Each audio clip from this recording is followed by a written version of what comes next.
It wasn't a match for which to be late. Those still parking the car missed a frantic first 10 minutes, which began with a penalty in the first 60 seconds. Mixu Patalainen was pulled back by Bankies defender Sean Sweeney, and referee Crombie pointed to the spot. Duncan Shearer totally decisive about the conversion at his 23rd goal of the season.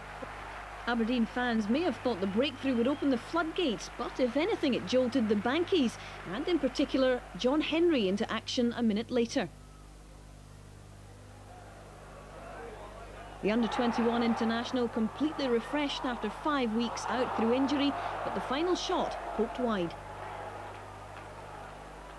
But as he marked his comeback, Ian Jess made an early exit. Dons fans were howling for a penalty when Jess was brought down by defender Scott Murdoch, but after voicing their disgust about the decision, they were soon to voice concern about their young striker as he received treatment in obvious agony.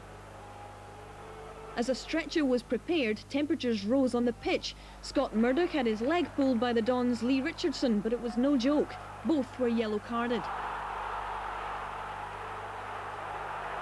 Meanwhile, Ian Jess was making his way to hospital. A break just above the ankle is the diagnosis. The only good news, it's a clean break, but Jess is ruled out for the next 2 months. He was in plaster by the time the final whistle sounded, but there was a lot more drama to unfold by then. Clydebank's Ken Eadie had a penalty claim waved aside after a challenge by Alec McLeish.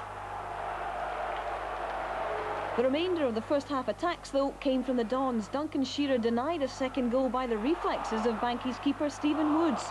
The young goalie, a free transfer from Hibs last year, and he was called into action again, this time after work from Dons assistant manager Roy Aitken. The cross come shot, palmed away. It looked to be just a question of time before Aberdeen would finally see off the First Division side. Dons fans in relaxed mood at half-time, the spectators soaking up the sunshine. Now that's what I call a grandstand view. But Aberdeen squandered a series of second-period chances. They had 3 bites at the cherry on this occasion. First, it was Shearer to be denied, but watch out for Patalainen in the way, and Grant eventually wide of the mark.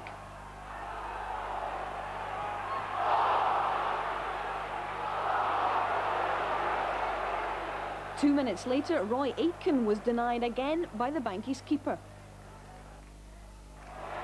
This neat 1-2 with Shearer, but no joy. But the scoreline still read only 1-0, and as time expired, so grew the Bankies' confidence. Nippy striker Craig Flanagan with this chance. Clydebank then venturing upfield, but so too Dons defender Brian Irvin. He has 1 cup goal already, and only the woodwork stopped him adding to his tally. But the ball finally did cross the Clydebank goal line in the 69th minute. Again, it was the product of good understanding and good build-up involving Scott Booth, Roy Aitken, and then Duncan Shearer.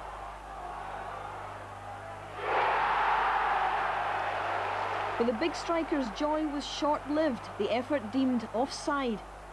This the final ball in from Aitken, but the linesman says there's too much daylight between the last man and Aberdeen's top marksman. Then came the moment Aberdeen were certainly not banking on. Alec McLeish concedes a foul on the outskirts of the area, and defender Martin McIntosh steadies himself for the strike of his season.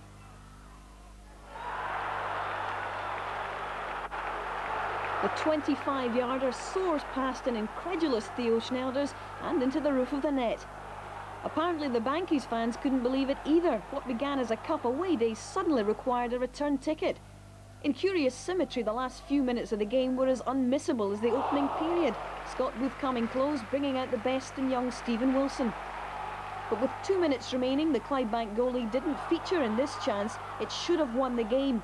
Aitken sends in the cross, but Booth sends it wide with his header. It was an unhappy ending all round for the under-21 striker, the subject of a rash tackle by goal-scorer Martin McIntosh. McIntosh entered the referee's book for another time in rather different circumstances than the first. No time though for the Dons to make anything of the resultant free kick, the final whistle, the final score 1 each. As the Clydebank fans entered delirium, there was a real contrast in post-match reaction.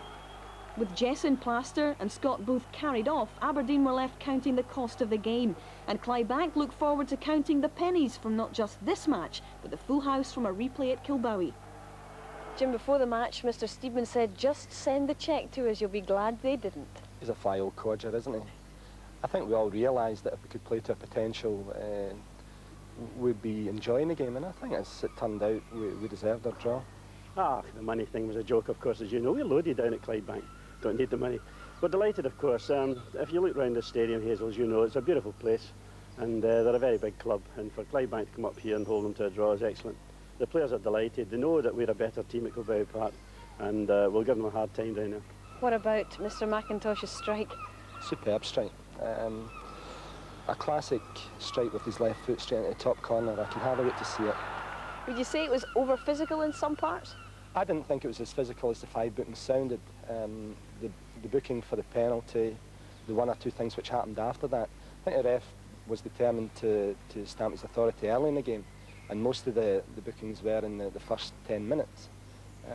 But I didn't think it was overly physical, no. Jack will be rubbing his hands, another big bumper check on its way. Big bumper check. As long as he keeps coming out with these comments and worries about the checks, then we'll worry about the football.